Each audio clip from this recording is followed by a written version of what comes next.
عورت جو ہوتی ہے اپنے گھر کے اپنے شوہر سے گھر کی ذمہ دار ہوتی ہے اور قیامت کے دن اس کے اس رعیت کے بارے میں پوچھا جائے گا کہ اس نے کہاں تک اس کا حق ادا کیا ہے. نیک بیوی جو ہوتی ہے وہ اچھا معاملہ کرنے والی ہوتی ہے, بہترین معاملہ کرنے والی ہوتی ہے, اور وہ معاملہ شوہر کے ساتھ بھی اچھا ہونا چاہیے, اس کے والدین کے ساتھ بھی اچھا ہونا چاہیے, شوہر کے بہنوں کے ساتھ بھی اچھا ہونا چاہیے, شوہر کے بھائیوں کے ساتھ اور شوہر کے بھائیوں کی بیویوں کے ساتھ بھی اچھا ہونا چاہیے. وہ حسن معاملہ پڑوسیوں کے ساتھ بھی اچھا ہونا چاہیے. یہ حسن معاملہ جب ہوگا تو ایک اچھا اور بہتر کردار پورے گاؤں کے سامنے وجود میں آئے گا, اور پھر ایسے کردار کے لیے لوگ دعائیں دیں گے, ایسے کردار کی لوگ دعائیاں دیں گے, اور ایسے کی تعریف لوگ کریں گے اور دنیا والوں کے سامنے رکھیں گے کہ دیکھو فلاں کی بیوی فلاں کی بہو کتنی اچھی ہے, ایسی بہو کی ہمیں ضرورت ہے, ایسی بیوی کی ہمیں ضرورت ہے. اس طرح کی تعریفیں ہوگی. اس لیے ہمیں چاہیے ایسے بہنوں اپنے کردار کو سنبھالو, اپنے معاملات کو سنبھالو, اپنے معاملات کو سب کے ساتھ رکھو. آج دیکھیے گھروں کے ماحول میں سمجھتا ہوں عمومی طور پر گھروں کا جو ماحول ہے جہاں پر جوائنٹ فیملیاں رہتی ہے, بہت سارے فیملی کے ممبران ہوتے ہیں, عمومی طور پر آپس میں ناکامیاں ہوتی ہے. ایک بھائی کی بیوی دوسرے بھائی کی بیوی سے گفتگو نہیں کرتی, اپنے شوہر کو اور اس کے بھائی کے خلاف اٹھاتی ہے, اس کے خلاف بھڑکاتی ہے, دونوں میں درجہ اختلاف پیدا کرنے کی کوشش کرتی ہے. ذرا سی بات کیا ہوئی اس کی ساتھ نے پھر سے کیا دیا, اتنا رائی کا پہاڑ بنا کر کے اپنے شوہر کے سامنے روتی ہے. اس قدر ہوتی ہے کہ وہی شوہر اپنے ماں باپ سے بدتر ہو جاتا ہے جس ماں باپ نے اسے پہلا کیا ہے, اسے زندگی کے ان مقام تک پہنچایا ہے کہ جہاں پر اس کو آخری پڑاؤ میں انتہائی ضرورت ہے, اس مقام پر جا کر کے وہ ماں باپ سے بدتر ہوتا ہے. جہاں تک نوبت پہنچتی ہے گھروں کی حالت ہے, یہ معاشرے کی حالت ہے, یہ سوسائٹی کی حالت ہے. یہ آپ جائزہ لیجیے, یہ میں یقین سے کہہ سکتا ہوں جہاں بھی یہ حالات ہے. آج شوہروں نے لڑکوں نے اپنی بیویوں کو لے کر کے اپنے ماں باپ سے کراچی اختیار کر لیے, اپنی زندگی جیل میں جیتے ہیں, اپنے ماں باپ کی فکر نہیں کرتے.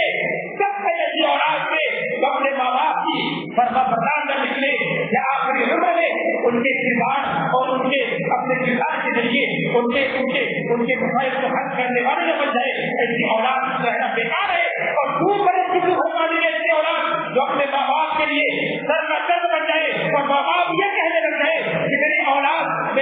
میرے لیے برائی کا ذریعہ بن رہی ہے, میری اولاد میرے لیے بیکاری کا ذریعہ بن رہی ہے اور گالیاں دینے والا آپ رہی ہے. ایسی اولاد ہونے سے بہتر ہے کہ اولاد بن جائے. ایسے اولاد کو ایسے ماں باپ کو ضرورت نہیں ہے ایسی اولاد کی. لہٰذا ہمیں چاہیے کہ اپنے گھروں کو اس قدر بہتر بنائے, ایسا حقیق بنائے, وہ ماحول بنائے اور اپنی بیویوں کے ان درد کو پکڑنے کی کوشش کرے کہ جہاں بھی ہم دیکھیں کہ اختلافات کا ماحول بن رہا ہو وہاں ہم اس درد کو بڑھانے کی کوشش کرے اور گھر کے ماحول کو بگاڑنے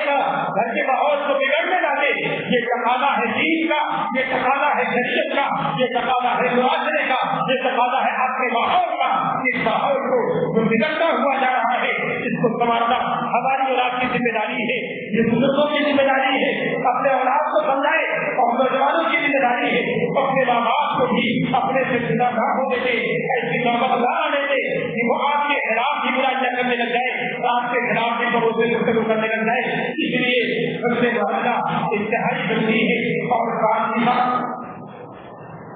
آخری بات یہ ہے کہ اچھی وہ ہوتی ہے جو وقت کو منظم کرنے والی ہو, اپنے پورے دن اور رات کو حساب کے ساتھ بالکل شیڈول تیار کر لے,